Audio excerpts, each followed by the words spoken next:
नमस्कार, मैं हूं आलोक शुक्ला और आप देख रहे हैं वर्ल्ड न्यूज सर्विस। शुरू करते हैं खबरों का सिलसिला आज की हेडलाइन से। कोरोना वैक्सीन के लिए नोवावैक्स को 12,000 करोड़ रुपए देगा अमेरिका। पाकिस्तान अधिकृत कश्मीर में चीन के खिलाफ शुरू हुआ प्रदर्शन। नेपाल के सियासी घमासान में पीएम ओली को बचाने कूदी चीनी राजदूत, मच गया बवाल। फ्रांस में राष्ट्रपति ने पुलिस के खिलाफ प्रदर्शन के बाद सुरक्षा प्रमुख को हटाया। ब्राजील के राष्ट्रपति बोल्सोनारो के फेफड़ों के एक्सरे के बाद हुआ कोरोना टेस्ट। नई मुसीबत में फंसा चीन, जिनपिंग सरकार के खिलाफ इंटरनेशनल कोर्ट पहुंचे उइगर मुसलमान। भारत चीन तनाव में हॉट स्प्रिंग्स और गोगरा में दोनों सेनाओं का पीछे हटना शुरू। लेह एयरपोर्ट का होगा आधुनिकीकरण। लद्दाख में पीएम मोदी के मिशन से घबराया चीन। पूर्व प्रधानमंत्री चंद्रशेखर के जीवन पर बन रही है film the hero of the emergency Chandrashekhar, जिसमें अभिनेता का किरदार गुजराती फिल्म के सुपरस्टार राकेश पांडे व फिल्म निर्माता मुकेश पांडे हैं। पश्चिम बंगाल में ममता सरकार का बड़ा फैसला, 9 जुलाई से सभी कंटेनमेंट जोन में फिर से होगा लॉकडाउन। महाराष्ट्र में महाअघाड़ी सरकार में बड़ा मतभेद, एक बार फिर तारनहार बने शरद पवार। गुजरात के सीएम रूपाणी पर गंभीर आरोप, बिहार में कोर्ट के आदेश पर केस हुआ दर्ज। मध्य प्रदेश की राजनीति में शत्रुघ्न सिन्हा की एंट्री, बोले मध्य प्रदेश में बीजेपी के 3 खेमे, महाराज, नराज और शिवराज। पुलवामा में सुरक्षा बलों ने मुठभेड़ में ढेर किया एक आतंकी, 1 जवान हुआ शहीद। मोदी सरकार से राहुल गांधी का सवाल, हमारी जमीन पर 20 निहत्थे जवानों की हत्या को सही कैसे ठहरा पा रहा है चीन।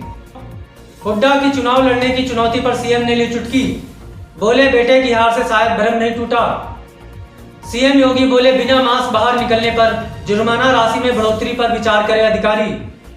स्वास्थ्य मंत्रालय का दावा, भारत में कोरोना वायरस से मरने वालों की संख्या दुनिया में सबसे कम। येदियुरप्पा के मंत्री बोले कर्नाटक में हो रहा है कोरोना वायरस का कम्युनिटी ट्रांसमिशन। अब समाचार विस्तार से।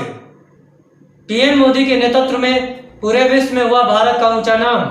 पूर्व प्रधानमंत्री चंद्रशेखर और देवगौड़ा के पॉलिटिकल एडवाइजर एचएन शर्मा ने WNS को दिए एक एक्सक्लूसिव इंटरव्यू के दौरान बताया कि प्रधानमंत्री नरेंद्र मोदी ने आज भारत के हर क्षेत्र में बहुत अच्छा काम किया है, जो हमारे पूर्व में रहे प्रधानमंत्री भी नहीं कर पाए। आज मोदी के नेतृत्व में भारत दुनिया की ऐसी शक्ति बनकर उभरा है जिसे झुकाया नहीं जा सकता। आज वैश्विक अर्थव्यवस्था में भारत का अहम स्थान है, तो सामरिक क्षेत्र में भी भारत ने अपनी हनक का एहसास कराया है। एचएन शर्मा ने आगे कहा कि हमारे प्रधानमंत्री मोदी के समक्ष कई विषम परिस्थितियां आई जो मोदी के लिए बेहद कठिन थी, चाहे देश में आतंकवाद का मुद्दा हो, कोरोना वायरस की मार हो, पड़ोसी देशों नेपाल पाकिस्तान का विवाद हो या फिर चीन का भारतीय जमीनों पर कब्जा हो। नरेंद्र मोदी ने सभी मुद्दों को जिस प्रकार से अपनी कुशल राजनीति व रणनीति से समाधान किया है वो सराहनीय है। चीन जैसा विशाल देश जहां के राष्ट्रपति ने अपनी सेना को जबरन भारत के लद्दाख सीमा की जमीनों पर कब्जा किया, उसका आज अपनी सेना को पीछे हटा लेना कोई चमत्कार नहीं, बल्कि नरेंद्र मोदी की विश्व में उभरती हुई छवि है, जिसकी ताकत का लोहा अमेरिका, रूस, ब्रिटेन जैसे बड़े देश भी मान चुके हैं।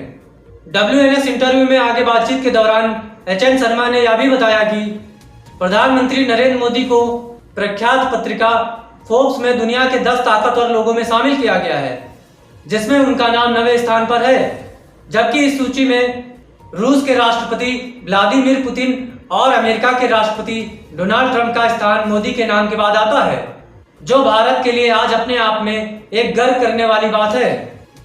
गुजरात में सीएम विजय रूपाणी पर गंभीर आरोप, बिहार में कोर्ट के आदेश पर केस हुआ दर्ज। WNS मुजफ्फरपुर से मिली रिपोर्ट के मुताबिक गुजरात के मुख्यमंत्री विजय रूपाणी व अल्पेश ठाकोर के खिलाफ मुजफ्फरपुर के कांटी थाने में FIR दर्ज की गई है। यह FIR अय्यापुर थाना क्षेत्र के भिकनपुर गांव के सामाजिक कार्यकर्ता तमन्ना हाशमी की ओर से दाखिल मुकदमे के आधार पर दर्ज की गई है। तमन्ना हाशमी के मुकदमे में सब जज व अपर मुख्य न्यायिक दंडाधिकारी की अदालत ने FIR दर्ज करने का आदेश दिया था। मुकदमे में उन्होंने गुजरात में बिहारियों के साथ बुरा बर्ताव व वहां से जबरन निकाले जाने का आरोप लगाया है। तमन्ना हाशमी ने बताया कि उन्हें कांटी थाने पर बुलाकर बयान दर्ज किया गया है। कांटी थाना अध्यक्ष कुंदन कुमार ने बताया कि FIR दर्ज कर मामले की जांच की जा रही है। मिलावट मिलावट आज के जमाने में चारों तरफ मिलावट, यहाँ तक कि खाने की हर एक चीज में मिलावट। सही स्वाद तो हम भूल ही चुके हैं। बात सिर्फ स्वाद की नहीं, स्वास्थ्य और शुद्धता की है। तब तो ऑप्शन सिर्फ एक ही है, प्योर एग्रो। क्योंकि गुणवत्ता ही उत्पादन की पहचान है।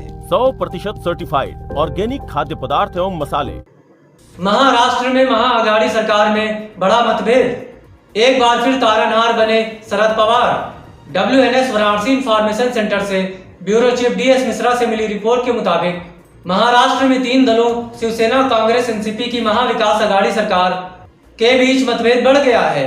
हालांकि सरकार में अनबन के बीच NCP सुप्रीमो शरद पवार एक बार फिर से सरकार के तारनहार बनकर सामने आए। उन्होंने मध्यस्थता की और मुख्यमंत्री उद्धव ठाकरे से मुलाकात कर मामले को सुलझा दिया है। फिर भी सरकार की स्थिरता को लेकर प्रश्न चिन्ह लग गया है। महाविकास आघाड़ी सरकार में अनबन शिवसेना के पार्षदों और NCP में शामिल करने के साथ ही 10 पुलिस उपायुक्तों के तबादले को लेकर शुरू हुआ था। दरअसल उप मुख्यमंत्री अजित पवार ने अहमदनगर के पारनेर नगर पंचायत में शिवसेना के 5 पार्षदों को NCP में शामिल करने के मुद्दे पर विवाद शुरू हुआ था। मध्य प्रदेश की राजनीति में दाखिल हुए शत्रुघ्न सिन्हा। कहा, राज्य में बीजेपी के 3 खेमे, महाराज, नराज और शिवराज। WNS भोपाल से मिली रिपोर्ट के मुताबिक पूर्व केंद्रीय मंत्री व मशहूर एक्टर शत्रुघ्न सिन्हा ने मध्य प्रदेश की भारतीय जनता पार्टी पर तंज कसा है।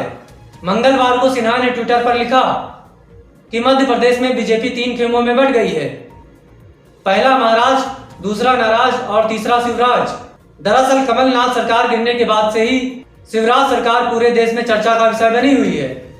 चाहे मंत्रिमंडल विस्तार की बात की जाए तो चाहे विभागों के बंटवारे को लेकर खींचतान हो, इसे लेकर विपक्ष में कांग्रेस शुरू से ही हमलावर रही है।